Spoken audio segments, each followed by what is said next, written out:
하나님을 가까이 하라라는 제목으로 하나님 말씀을 전하도록 하겠습니다. 이 세상은 하나님께서 창조하셨습니다. 보시기에 좋았더라, 그렇게 천지 만물을 창조하셨는데, 지금 현재 세상을 지배하는 자는 누굽니까? 사탄이죠. 본중공세 자본자, 또 이 세상의 임금이라고 성경은 지칭하고 있습니다. 물론 우리 눈에는 각 나라별로 대통령이나 왕의 지도자로 백성들이 다스림을 받는 것처럼 보이지만은, 영적인 눈으로 봤을 때 이 세상의 주관자는 사탄이라고 할 수 있습니다. 그러나 사실은 이 세상은 하나님이 창조하셨고 그것을 우리 인간에게 다스리도록 맡기셨습니다. 창세기 1장에 여러분 보시면 잘 아시겠지만은 인간에게 주신 사명 또 축복, 그것은 생육하고 번성하여 충만한 그러한 말씀을 주시고, 마지막에 땅을 뭐 하라고요? 정복하라. 이 땅이 이제 눈에 보이는 땅으로 보이지만은 이 세상의 모든 만물입니다. 하나님이 다스려야 되는데 인간에게 대신 다스리라고 위임하신 겁니다. 우리 것은 아닙니다. 하나님 것인데, 우리가 이 세상의 모든 만물들을 하나님의 마음으로 잘 다스리면은 그것이 하나님께서 영광이 되고 기뻐하시는 일이 됩니다. 그런데 문제는 이 사탄이 있었기 때문에, 그 사탄이 이 세상을 다스리러 인간에 부여졌는데, 인간이 죄를 지으면서 실질적으로 빼앗기게 된 것입니다. 영적으로 이 세상의 주관자는 사람에서 사단으로 지배권이 넘어가 버린 거예요. 6.25 전쟁 때도 한 고지를 놓고 남과 북이 치열하게 전쟁해서 깃발을 꼽는 자가 결국 승리하는 거거든요. 원래는 우리 거였는데, 원래는 하나님의 백성들이었는데 이 세상이 사단에게 빼앗기게 된 것입니다. 그러므로 계속해서 끊임없이 우리는 사단의 지배를 받게 되죠. 이 세상에 속해 있는 나는 사단의 지배를 끊임없이 영향을 받게 됩니다. 그래서 하나님께서는 우리를 이 사단에서 다시 이길 수 있는 능력을 회복하기 위해서 예수님이 오셨고, 그 예수님을 믿음으로 구원 얻는 자, 그 믿음으로 구원 얻은 자에게 하나님이신 성령님이 우리 안에 계셔서 그 세상을 지배하는 악한 영들의 모든 부분들을 다시 되찾아오는 것이 우리의 사명임을 믿으시기 바랍니다. 이것이 땅을 정복하는 건데, 인류의 최초의 그 아담과 하와가 실패했던 것을 오늘 예수 믿는 우리를 통해서 다시 그 땅을 회복하라는 거예요. 그런데 우리가 그 세상에 또 넘어지게 되면은 그거는 하나님의 사명을 감당하지 못하는 것과 똑같다. 그러므로 하나님께서 이 세상은 아름답게 창조하셨는데, 우리 인간이 잘못해서 그 세상을 잃어버렸던 것에 이 사단이 잠시 맡아 있는 거죠. 지금 자기 것이 아닙니다. 한마디로 자기 것을 가지고 있으면 주인이 사단인데, 우리 것을 빼앗아갔으니까 불법으로 지금 점거하고 있는 거거든요. 소유권은 우리한테 있는데 불법으로 점거하고 있으니 어떻게 해야 됩니까? 우리가 쫓아내야 됩니다. 사단이 점거한 이 세상을 우리가 정복해야 되는데, 우리 교회에 소속되어 있는 성도들은 하나님의 자녀고 그 사명으로 우리가 모여 있습니다. 오늘 야고보서에 보면은 다 읽지 않았지만 1장에 보면은 이 대상자 야고보가 편지를 보냈는데 12지파에게 문안하느니라 이렇게 설명하고 있거든요. 1장에 제일 처음에 인사말에 그 나옵니다. 인사말이 나오고, 하나님과 주 예수 그리스도의 종 야고보는 흩어져 있는 12지파에게 문안하노라. 12지파가 모든 교회를 통칭해서 이제 이해를 한다면은, 사실 이 편지 받는 사람들이 불신자입니까? 신자들입니까? 신자들이죠. 예수 믿는 사람들입니다. 자, 예수 믿는 사람들이 사명이 뭐라고요? 이 세상을 정복해야 되는 겁니다. 이 세상을 지배하고 있는 자는 사탄이지만은 불법으로 점거하고 있으니까 우리는 하나님의 방법으로 세상 속에서 우리가 세상 속에 있잖아요. 우리가 세상 속에. 그 세상 속에 있지만은 세상과 섞이면 안 되는 거죠. 거기서 하나님의 의를 드러내는 것이 우리의 역할이거든요. 그래서 예수님께서도 제자들에게 너희는 세상에 뭐라? 빛이다. 그리고 또 소금이다.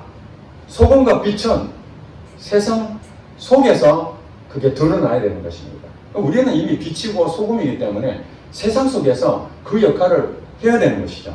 근데 문제는 교회 안에 성도라고 하는 사람들이 세상을 이겨야 되는데 세상과 짝하는 사람들이 없다 있게 된 겁니다.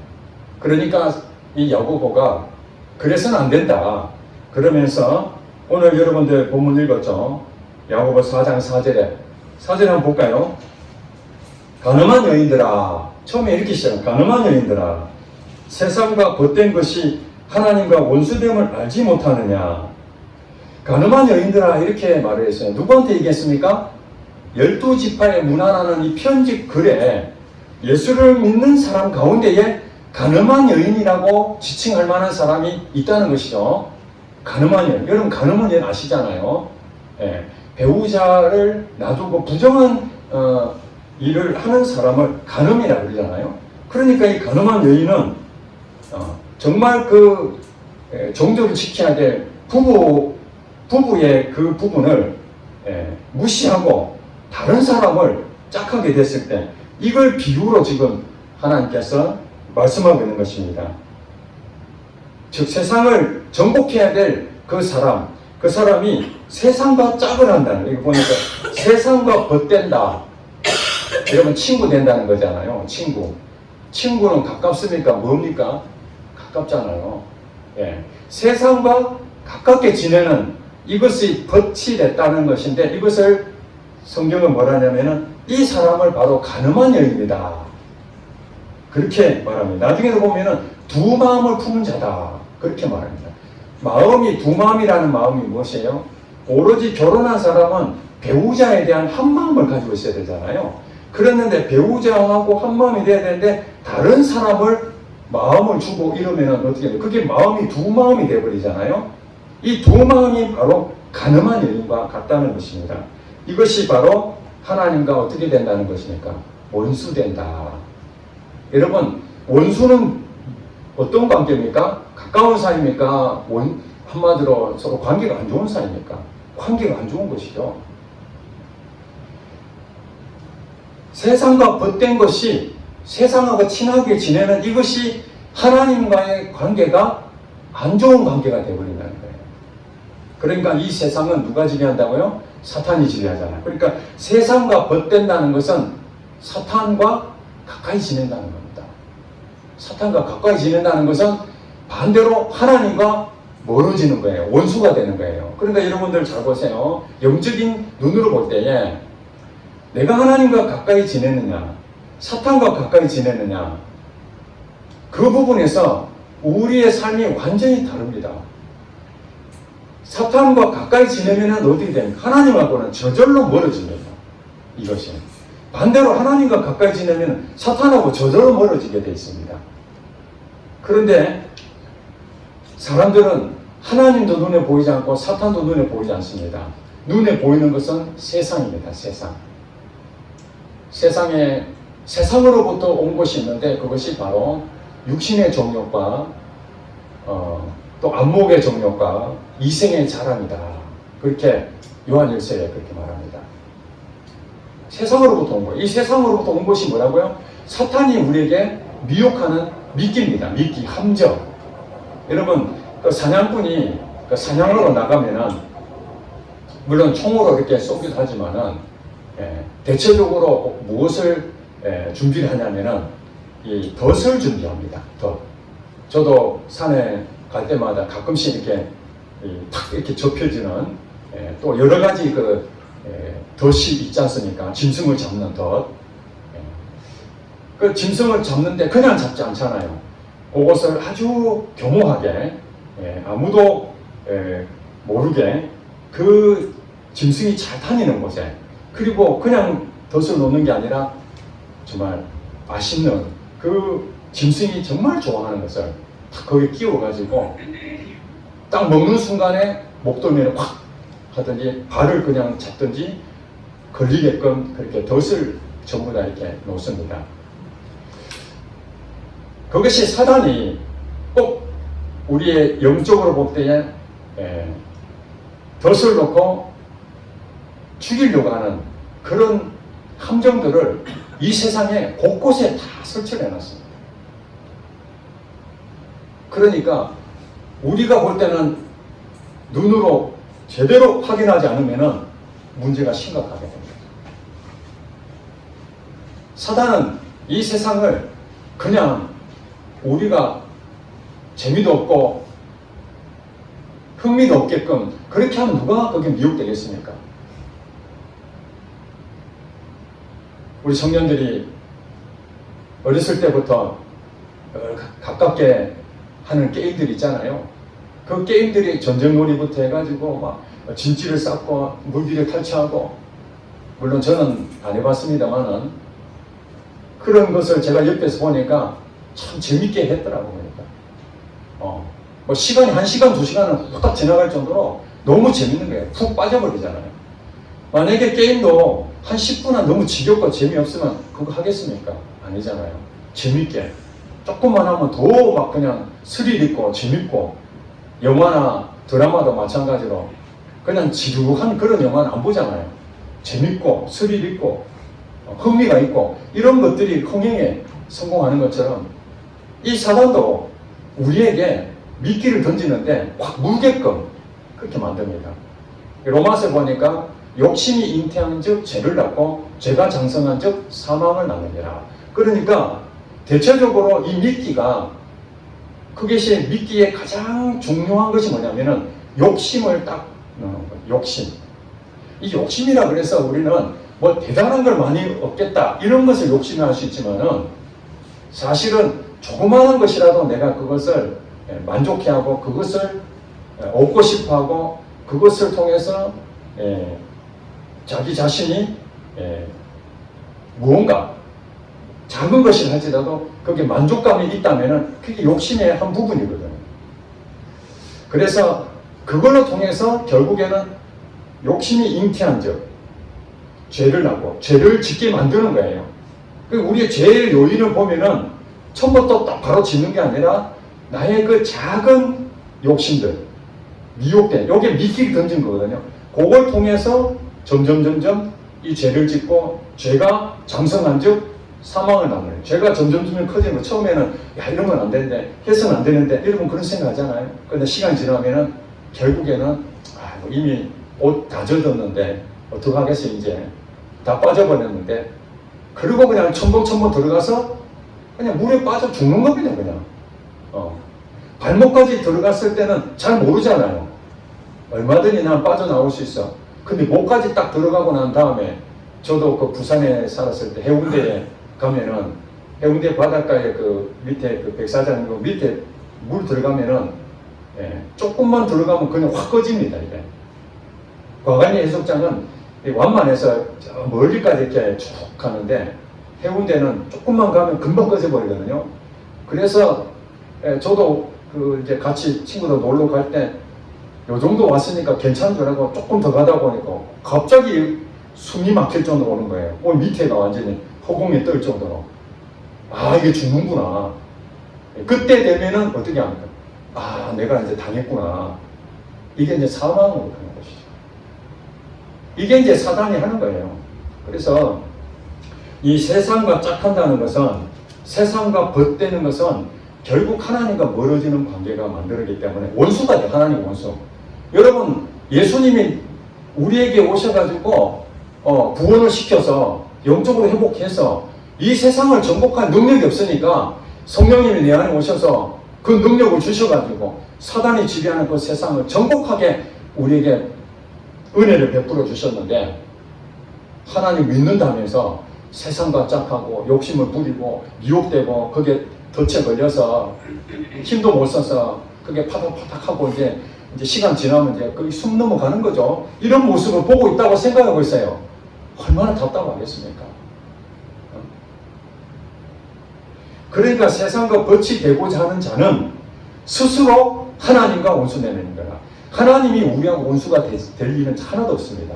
하나님은 우리를 어떻게 원수로 삼겠습니까? 우리가 원수가 되는 겁니다. 우리가. 여기 보니까 세상과 벗이 되고자 하는 자, 세상을 따라가는 사람은 자기가 선택한 거잖아요. 하나님이 세상을 선택하라고 막 그렇게 한 게 붙이는 게 아니잖아요. 그건 사단이 한 거죠. 함정을 타놓고 와라 조금만 더 가까이 그렇지 이렇게 사단은 계속 미혹하고 세상과 벗이 되게끔 그렇게 덫을 놓지만은 하나님은 그렇지 않거든요. 가지 못하게 하는데 본인이 선택해서 욕심이 끌려서 가게 돼서 그렇다면 이게 뭡니까? 스스로 하나님 원수가 된다는 거예요. 스스로. 이게 무슨 말입니까? 자기가 책임을 져야 됩니다. 오직 하나님한테 책임을 져라 그럽니까? 자기가 스스로 거기에 세상으로 빠져들어가가지고 하나님은 그리 가면 안 된다. 세상과 벗대는 것은 이 사단에 미혹된 것이야. 절대 가면 안 돼. 그렇게 말하는데도 계속 그럼에도 간다면은 그 하나님과 원수되어 버리는 거예요. 그래서 5절에 보니까 하나님과 우리 관계를 말하는 5절에 보세요. 성경에. 너희는 하나님이 우리 속에 거하게 하신 성령이 시기하기까지 사모한다 하신 말씀을 헛된 줄로 생각하느냐. 우리가 예수 그리스도를 통해서 구원을 받은 것, 이것은 이 성령을 통해서 사단이 우리가 지배를 받았는데 이제는 사단을 능히 이길 수 있는 영적 능력을 성령을 통해서 주시고자 함인데, 그래서 우리를 다시 회복시켜 주신 것이잖아요. 그런 관계가 바로 하나님이 우리를 사랑하시기 때문에 우리에 대한 기대가 있잖아요. 너는 될 거야. 그래. 너의 힘은 안 되지만 내가 너를 통해서 이 세상을 지배하는 걸 내가 보여주고 싶어. 그렇게 하니까 성령님이 시기하기까지 사모한다는 거, 우리를. 또 성경에 보면은 하나님은 질투하시는 하나님이라는 그 말씀이 있습니다. 여러분 혹시 들어보셨는가 모르겠어요. 지금 저는 처음에 그랬어요. 하나님도 질투하시나? 여러분 어떻게 생각하세요? 오늘 이 본문에 보니까 성령님이 시기를 하신다는 거예요. 성령님이 시기할 정도로 우리를 사모한다. 그러니까 이 질투한다는 건 다른 뜻이 아니고, 우리를 너무 사랑하면은 그 사랑하는 것에 그 사람이 나를 바라봐야 되는데 다른 데 자꾸 마음을 가면은 그게 질투가 느껴지잖아요. 그만큼 사랑하지 않으면 질투가 없는 거예요. 사랑하지 않으면 시기가 없는 거예요. 그만큼 표현하는 거죠. 하나님 우리를 사랑하시는 것이 시기하기까지 사모하는 이런 관계인데, 그렇게 해서 너희들 살렸는데 가늠한 여인들아, 이렇게 말하는 말이 무엇입니까? 세상과 버철해서 세상과 즐겁게 쾌락을 즐기고 세상에 취해가지고 하나님을 믿는다는 자녀가 하나님에 있는 그 자리에 있어야 되는데 그 자리를 이탈해서 다른 자리에 있으면 어떡합니까? 우리 조선시대나 보면은 과거 시험을 앞두고 공부해야 되잖아요. 공부하는 열공을 해서 잠도 자지 않고 그렇게 해서 과거를 급제하려고 공부를 해야 될 자리가 이 과거 시험을 보는 그 사람의 자리인데, 기방에 가서 기생들하고 술이나 먹고 음주 가무를 거기 하고 있다면 그 자리가 이탈하는 자리잖아요. 그렇지 않습니까? 그 부모의 마음은 어떻겠습니까? 그 자녀가 공부해서 장원급제하겠다는 그 꿈을 가지고 열심히 공부하는 모습 볼 때 흐뭇하잖아요. 앞으로 이 자녀가 이 나라에 참 기둥같이 쓰임받겠구나. 그런 어떤 기쁨으로 물심양면으로 그렇게 돌봐주는데, 하라는 공부는 하지 않고 꿈은 있는데 정말 비전도 있고 가문도 뼈대 있는 가문인데 그걸 이어받지 못하고 기방에 가서 엉뚱한 짓을 하고 있으면은 이게 정말 성령님이 시기하기까지 사모하는 것처럼 그 부모님의 마음이 그 시기하기까지 질투할 것까지 그 아들에 대해서 얼마나 기가 막히겠냐 이 말입니다. 그러면서 6절에 그럽니다. 그러나 더욱 큰 은혜를 주시나니, 그렇기 때문에 시기하기까지 사모하기 때문에 하나님께서는 더 큰 은혜를 주시고자 한다. 더 큰 은혜. 조그마한 은혜가 아니라 엄청 큰 은혜를 주시겠다는 말이 무엇입니까? 우리 힘으로 안 되는 거 하게끔 만들어주겠다는 거 아니겠습니까? 내가 너의 인생 책임지겠다. 걱정할 필요가 없다. 내 말만 들으면은 너는 절대 실패할 수 없어. 네가 세상에 나가면 다 얻을 것처럼 보이지만은 세상에는 얻을 것이 하나도 없다. 완전히 다 망할 수밖에 없어. 그래서 로마서에 보면은 로마서 8장 6절에 보면은 육신의 생각은 사망이요 영의 생각은 생명과 평안이니라. 그러면 7절에 이렇게 말합니다. 육신의 생각은 하나님과 원수가 된다. 하나님과 원수가. 이 육신의 생각이 바로 세상과 짝하는 겁니다. 세상을 따라가는 것입니다. 욕심을 내서 육신의 정욕, 안목의 정욕, 이생의 자랑, 이 세상으로 도는 것에 거기에 취해가지고 그쪽 가버리는 겁니다. 교회를 안 다닌다고요? 교회를 다니면서 그렇다는 거예요. 예배 드리면서 하나님 찬양합니다 하면서 주일날 지나고 월요일부터 토요일까지 세상 가서 우리가 사는 곳이 어디입니까? 세상 아닙니까? 일터고 가정이고 다 세상이잖아요. 그곳에서 하나님의 믿는다면서 세상과 짝하고 육신의 방법으로 인간의 방법으로 그렇게 산다면은 하나님의 시기하기까지 우리를 정말 사랑하고 사모하는데 가슴이 아프다는 거예요. 그러니까 육신의 생각이 결국에는 세상적인 것이거든요. 그러면서 하나님이 오늘 본문에는 야고보가 성경을 인용했습니다. 구약 성경 6절에 보니까 그러므로 일렀으되 자기 얘기가 아니라 구약의 잠언 3장 34절 말씀을 가져옵니다. 잠언 3장 34절 말씀에 뭐라고 되냐면 하나님이 교만한 자를 물리치시고 겸손한 자에게 무엇을 주신다? 은혜를 주신다. 이것이 잠언 3장 34절 말씀에 이렇게 기록된 것을 지금 그 당시에는 성경이 어떤 성경만 있습니까? 구약 성경만 있는 거예요.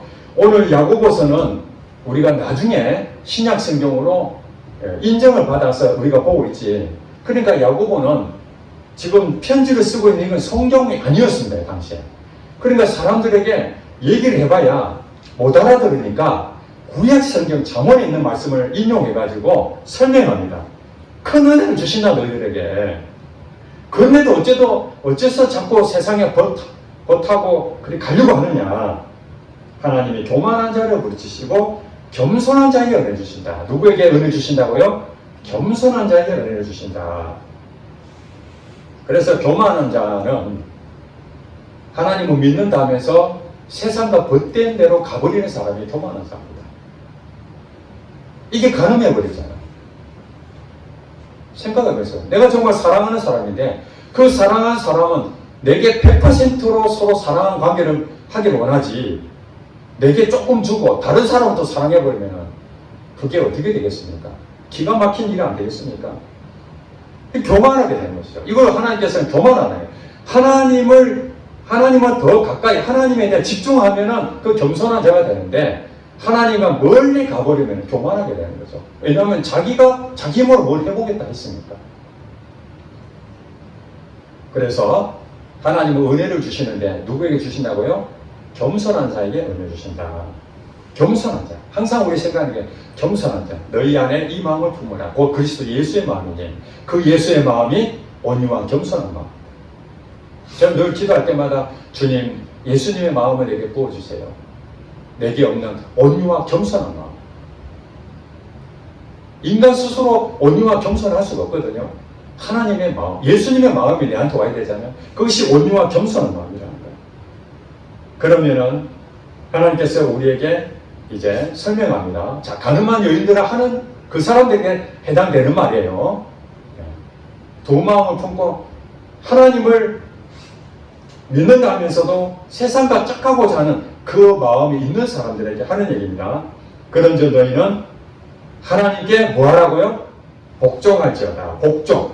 순종과 복종 같은 말인데 복종은 좀 강한 그 명령조에 대한 의미로 우리가 받아들일 수 있죠. 순종은 좀 자발적인 그런 것이 좀 있어 똑같은 말이지만은 복종은 우리가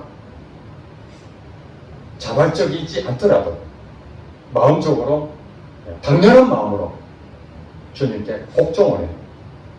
주의 종으로 생각한다면 복종이 되는 거죠. 이해가 되시죠? 주인과 종의 관계에서는 복종이라고 하는 것이 맞겠죠. 그러나 서로의 좋은 어떤 그 같은 관계에서는 순종이라고 하는 것도 맞을 겁니다. 그러니까 우리는 뭐냐면 하나님 말씀이 기준입니다. 하나님 말씀. 그 하나님 말씀이 우리에게 딱 주어지면은 그 말씀을 우리는 어떻게 하라는 거예요? 그것을 믿음으로 받아들이고 행하는 겁니다. 이게 믿음에 대한 결과죠. 그리고 요한일서 5장 4절을 보면은 세상을 이기는 승리가 이것이니 곧 우리의 믿음이다. 이거 외우셔야 됩니다. 세상을 이길 수 있는, 정복할 수 있는 방법이 있는데 그것은 다른 게 아니고 믿음으로 정복합니다. 믿음으로. 그 믿음은 어디서 나옵니까? 믿음은 들음에서 나옵니다. 이 들음은 그리스도의 말씀을 듣는 거죠. 그리스도의 말씀. 하나님 말씀을 듣는다는 것이 뭐예요? 복종하는 거예요. 하나님 말씀대로 순종하게 되면은 그 믿음의 역사를 하게 됩니다. 그 믿음의 역사하는 만큼 세상을 정복하게 된다는 그 말입니다. 그 다음에 우리가 하나님 앞에는 말씀대로 순종해야 되고 또 하나는 뭐냐면은 반대로 마귀한테 어떻게 해야 됩니까? 마귀와 관계가 있으니까 마귀를 대적하라. 마귀는 대적해야 됩니다.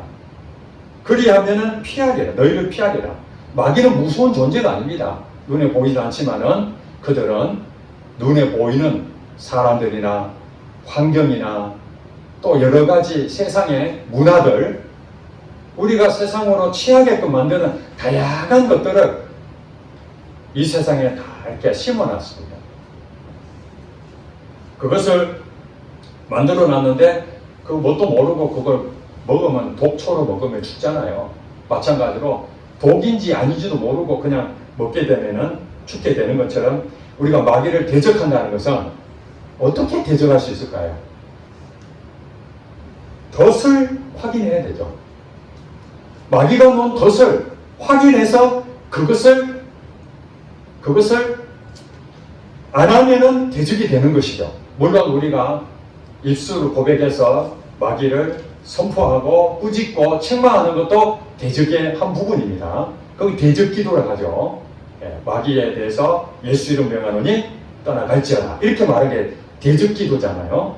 근데 선포하는 것도 우리에게는 기도할 때 필요합니다. 여러분들이 지금 어떤 부분에서 끊어지지 못하고 잘못된 그 부분에 습관을 가지고 있거나 이런 부분이 있을 때 사단이 나를 꽉 잡아놨잖아요. 꽉 물고 있기 때문에 쉽게 안 나아지잖아요. 그때 내 이름으로 하는 게 아니라 예수 이름으로 그 부분을 계속 집중적으로 선포하면은 사단이 힘을 잃고 손을 놓게 되죠. 그럼 덫에서 빠져나올 수가 있는 거예요. 우리가 덫에 걸릴 수 있잖아요. 그죠? 처음에는 아니었는데 욕심이 잉태한 적, 죄를 낳고 죄가 장성한 적 사망을 나가니까 그 과정이 있단 말이에요. 처음부터 바로 죄를 짓는 것도 아니고 바로 사망으로 가는 게 아니라 시간적으로 이런 과정을 거치잖아요. 그러면서 내가 이거 지금 미혹됐구나. 내가 이거 넘어졌구나. 그럴 때는 어떻게 해야 되냐. 대적기도를 해야 되는 거죠. 그 넘어진 그 부분에다가 게임을 통해서 내게 역사하는 이 어둠의 영, 예수 이름으로 떠나가. 나를 중독하게 만드는 악한 영아, 예수 이름으로 떠나갈지어다. 이렇게 대적기도 해야 됩니다. 한 번에서 여러분들이 영적으로 분명하면 나가겠지만 여러분 약하다면 믿음을 가지고 지금은 내가 이거 못 빠져나오지만 믿음을 가지고 계속 선포하는 거예요. 세상을 이기는 승리가 믿음이라 그랬으니까 하나님께서 반드시 이 덫에서 나를 구해줄 것이다. 그 믿음을 갖는 것이죠. 아멘. 나는 못하지만 하나님이 하실 수 있다고 그랬으니까 그러니까 마귀를 대적하라고 그러잖아요. 거기다 놓고 계속해서 우리가 새가 쫓듯이 한 번, 두 번, 세 번 계속 쪼아서 결국에는 힘이 약해져서 사탄이 아이고 더 이상 안 되겠다 하고 손을 놓을 때까지 우리는 계속해서 선포하고 대적하시길 바랍니다. 그런데 더 중요한 건 무엇입니까? 덫에 안 걸려야 더 중요하지 않겠습니까? 덫에 걸렸을 때는 그런 방법을 해서 성령님의 인도를 받고 끊임없이 대적해서 빠져나와야 되겠지만은 더 중요한 것은 덫이 안 걸리는 겁니다. 덫이 안 걸리려면은 어떻게 해야 됩니까? 분별해야 되죠. 이게 덫인지 아닌지 여러분들 판단이 안 되면은 그냥 끌려가 버리니까 아, 이건 하면 안 되는구나. 그것을 어떻게 알겠어요? 분별이 있어야 되는 거죠. 분별. 분별은 어떻게 생길까요? 오늘 8절에 그렇게 합니다. 8절. 8절 다 같이 보겠습니다. 하나님을 가까이 하라. 그리하면 너희를 가까이 하시리라. 여기 답이 있습니다. 하나님을 가까이 하는 것입니다. 하나님을 가까이 한다는 것이 무엇입니까? 하늘로부터의 지혜가 옵니다. 하늘로부터. 하나님 주시는 하나님의 지혜가 옵니다. 하나님의 능력이 내게 부어집니다. 성경이 그렇게 했잖아요. 하나님을 가까이 하면은 그 다음은 어떻게 된다고요? 너희를 가까이 하시리라. 여러분 보세요. 세상과 짝하고 세상과 친구가 되니까 하나님이 멀어졌어요. 그런데 하나님과 가까이 하니까 하나님이 내게 가까이 오신다는 거예요. 그럼 어떻게 됩니까? 하나님과 나와의 관계가 가까워졌다는 얘기는 하나님으로부터 많은 부분들을 내게 많이 베풀어 주시는 것이죠. 하나님으로부터 오는 능력과 충만과 이런 성령의 강력하신 역사심이 내게 주어졌을 때 그 다음에 분별이 생기는 겁니다. 여러분 속에 있는 분별이 아니라 성령님이 여러분 안에 오셔서 분별력을 보여주십니다. 그래서 하나님 말씀을 계속 묵상하고 또 기도를 하나님께 더 가까이 나간다는 것이 바로 말씀과 기도를 가까이 하는 것이죠. 경건에 훈련하는 것입니다. 왜 우리가 자꾸 말씀을 더 가까이 하고 기도를 더 그렇게 중심을 갖느냐? 분별해야 되잖아요. 그 분별은 하나님과 가까이 해야 되는데 여러분 눈에 안 보이는 하나님 어떻게 가까이 할 수 있겠습니까? 여러분 가까운 사이는 바로 옆자리잖아요. 바로 옆자리. 친구 바로 옆자리. 그 여러분들이 하나님과 가까이 한다는 것은 말씀과 기도를 하면은 하나님과 옆자리에 앉는 거와 똑같은 거예요. 그러면 보세요. 하나님이 말씀하시면 여러분 듣지요? 손을 꽉 잡아주면 여러분들은 혼자가 아니죠. 하나님의 손을 잡아주셨으니까. 하나님 옆에 있으니까 외부에 적이 침입해도 여러분 두려움이 있겠습니까? 없죠. 여러분들은 사단이 무서워 안 합니다. 여러분들은 한마디로 그냥 한입거리밖에 안 됩니다. 사단 입장에 봤을 때는. 그런데 하나님이 우리하고 가까이 있으면은 하나님이 무서워서 우리를 손대지 못해요. 믿습니까? 네. 그리고 영적으로 하나님과 깊은 관계 있는 사람들은 사단이 함부로 못합니다. 왜냐하면 분별을 하기 때문에. 덫을 놔도 그냥 해가지 안 됩니다. 여러분 제가 그런 얘기를 했는지 모르겠는데 제가 고등학교 때 저희 집에 부엌이 있었는데 그게 이제 우리가 말하는 물 내려가는 부엌에 수채 구멍이라고 그러잖아요. 그 구멍에 쥐들이 계속 왔다 갔다 하는 거예요. 그래서 제가 너무 이 쥐들이 왔다 갔다 해서 이거 쥐를 잡아야 되겠다 해가지고 제가 이제 꾀를 썼습니다. 3장을 갖다 놓고 3장을 이렇게 실로 열게끔 만들어 그 안에 밥하고 그 쥐가 좋아하는 것들 딱 정중앙에 딱 놨습니다. 그래서 딱 들어오면은 실로 탁 놓으면은 3장이 탁 닫히게끔. 그래서 안방에 그 방에서 이렇게 줄로 딱 해가지고 있었습니다. 좀 있으니까 드디어 어미쥐가 딱 나타났습니다. 나타나가지고 한 바퀴 돌고 몇 번 하더니 이제 들어가기를 기다렸는데 안 들어간 거예요. 안 들어가고 계속 고개만 들어갔다 나머지 이 몸체는 들어가지 않고 탁 하더니 좀 이따 그냥 들어가 보더라고요. 그 새끼가 딱 나와요.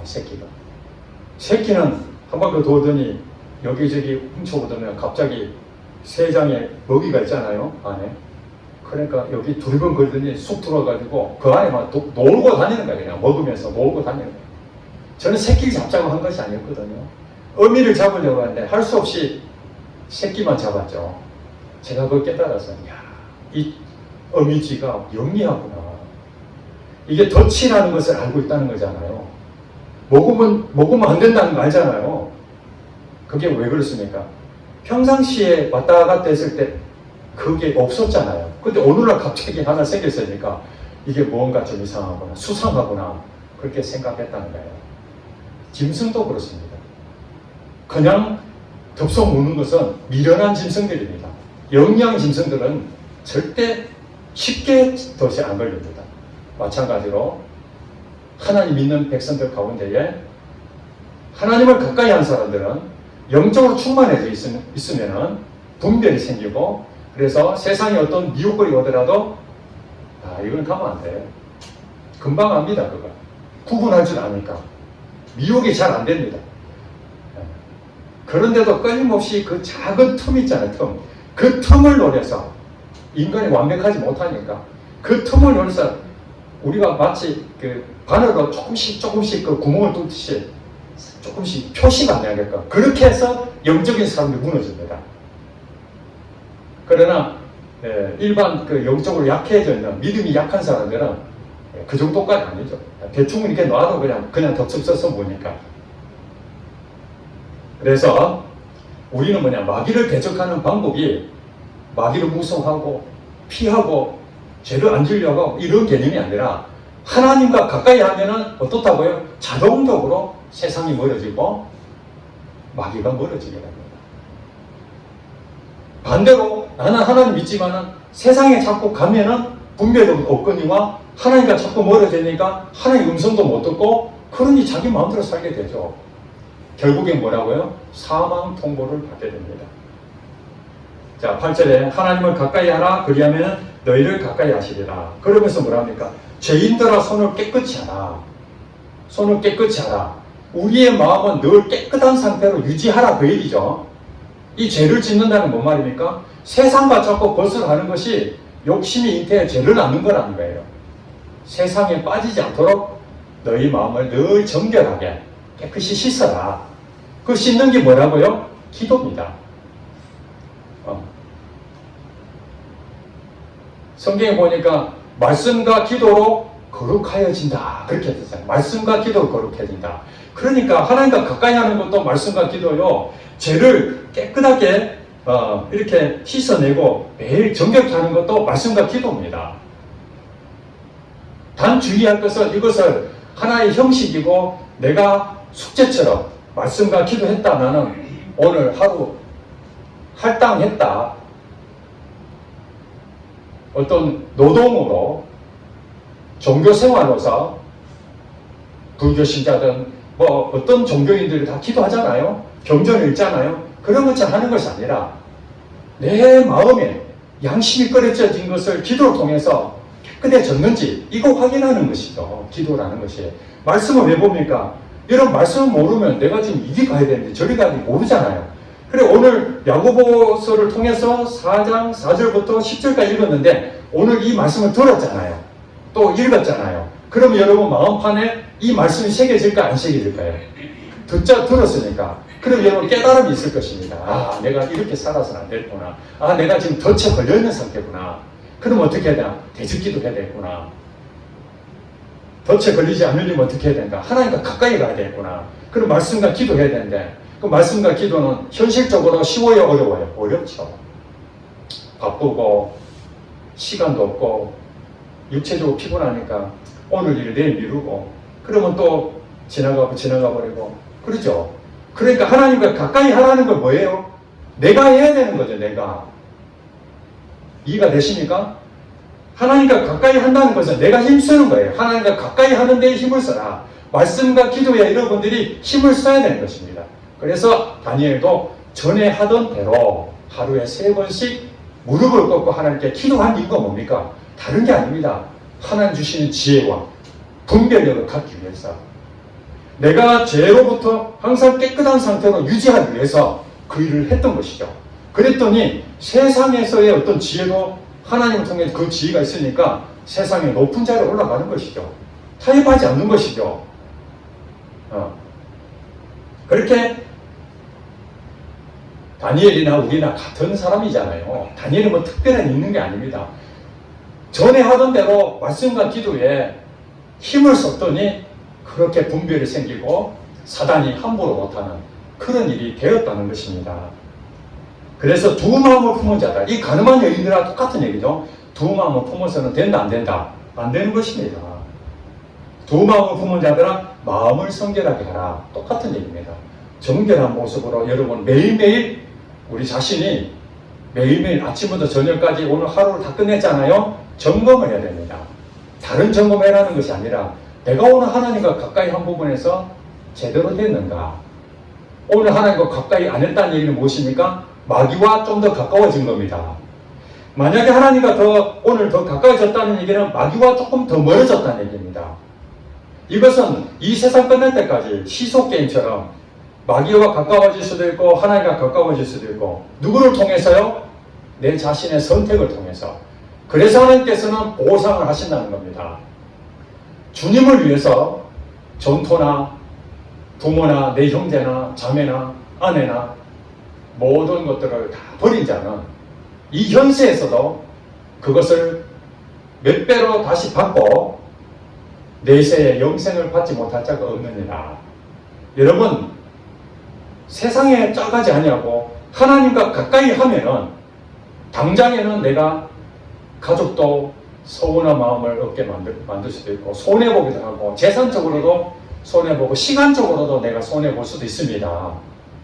더 좋은 것은 내가 더 즐겨야 되는데 그걸 끊어버리고 하나님과 가까이 함으로써 손실도 있을 수 있습니다. 그게 버린 것이 되는 거죠. 그거 버린 거예요. 누구를 위해서요? 하나님을 위해서. 버리게 됐을 때 그러면 내가 모든 것을 잃는 게 아니라는 거예요. 이 세상에서도 몇 배나 복을 받는다는 거예요. 몇 배나. 다른 성경에는 100배나 받는 100배나.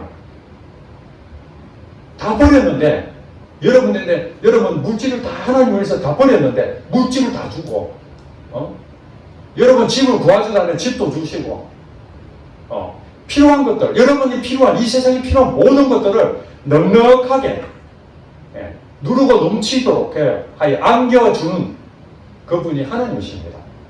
그게 이제 믿음이죠. 눈에 안 보이는데 내가 노력해서 그걸 얻어야 되는데 아닙니다. 하나님한테 가면 내 인생 하나님 책임지십니다. 하나님이 나와 가까이 있는데 하나님 나를 모르나 하겠습니까? 말이 안 되잖아요 이게. 그래서 9절에 보니까 슬퍼하며 애통하며 울지어다. 너희 웃음을 애통으로 너희 즐거움을 근심으로 바꿀지어다. 세상과 짝하는 거 지금 당장에는 기방에 가서 춤추고 즐겁게 음주 감호하니까 좋지요. 취해 있으니까.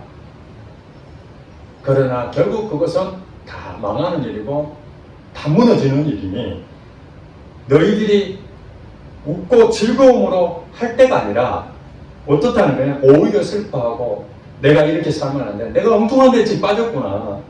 가슴을 치면서 세상과 짝해있는 내 모습을 보면서 하나님 나를 불쌍히 해주세요. 내가 중독됐습니다. 내가 세상을 따라갔습니다. 내가 욕심을 부렸습니다. 그러면서 정말 주님 앞에 슬퍼하며 애통하며 울 때라는 거예요. 그때가 덫에 걸려가지고 빠져있는데 뭐가 신나겠습니까? 덫에 지금 걸려있는데 그때는 울어야 된다는 것입니다. 그리고 덫에 걸리지 않고 정말로 형통한 복을 주셨을 때 그때 즐거움을 찾는 것이죠. 덫에 걸려서 즐거움을 찾는 것이 아니라 하나님과 가까이 함으로써 말씀과 기도로 성결하고 하나님 주신 그 기쁨, 하나님 주신 그것도 감사하고 그렇게 됐을 때에 마지막 결론이 이렇게 합니다. 주 앞에서 뭐 하라고요? 낮추라. 여러분 자신이 낮춰야 됩니다. 우리가 낮추는 방법 뭐예요? 그저 주님 앞에 무릎 꿇고 주여 불쌍히 해주세요. 이게 낮추는 거잖아요.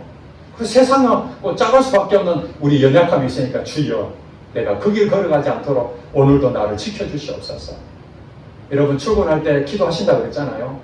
예, 하나님 오늘도 세상과 짜가지 않고 세상의 방법으로 세상의 지혜로 가지 아니하고 하나님이 주신 지혜, 하나님 주신 그 분별력으로 하나님 덫에 걸린 것은 다시 회복시켜 주시고 덫에 걸리지 않도록 주님 저를 지켜주시옵소서. 나의 가는 길을 주님 인도하여 주시옵소서. 그리고 말씀과 기도에 올인하게 해주시옵소서. 거기에 놓치지 않게 해주시옵소서. 그래 여러분들은 매일매일 그걸 싸움입니다. 이게 선한 싸움이거든요.